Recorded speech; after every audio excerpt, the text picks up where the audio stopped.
Ayan po, Jerry's Grills. Gawa po namin to. Papasel ko kayo habang ako'y nag-aantay sa aking amo. Kasi break time. Yun, mga lamisa nila. Jerry's Grill po siya. Kami pong gumawa nito. Yan po yung second floor ginawa namin.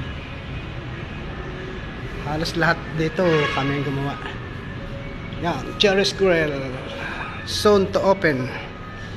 Dito lang yan sa R Square, Vito Cross. Yan, mga lamisa nila. Soon mag-o-open na siya. Bali, papasyal ko kayo dito sa kusina. Ito ang kusina nila. Mga stainless. Nakaset up na siya. Bali, hintay na lang to operate. Yan, mga lutuan nila. Napakarami nilang lutuan.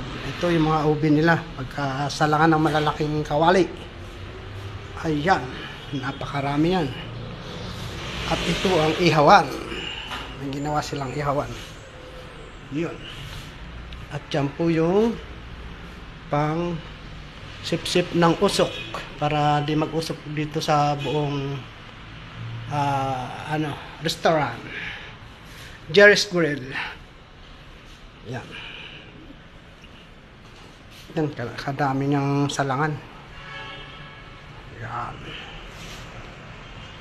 Meron din dito yung ihawan para sa mang-inasal. Parang mang-inasal siya.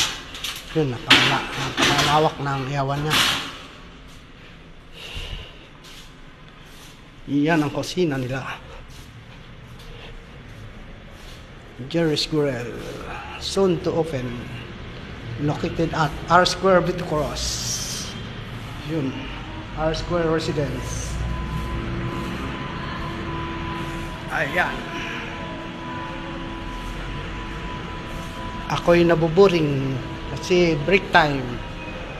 Naantay ko ang aking amo. Kaya tutor ko kayo dito.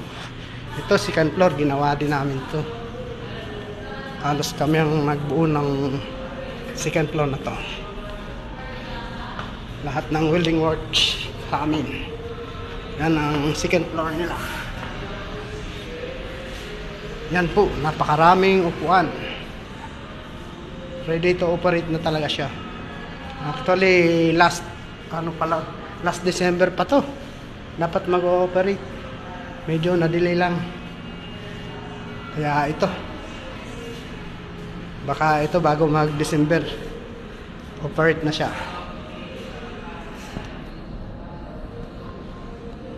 Hello.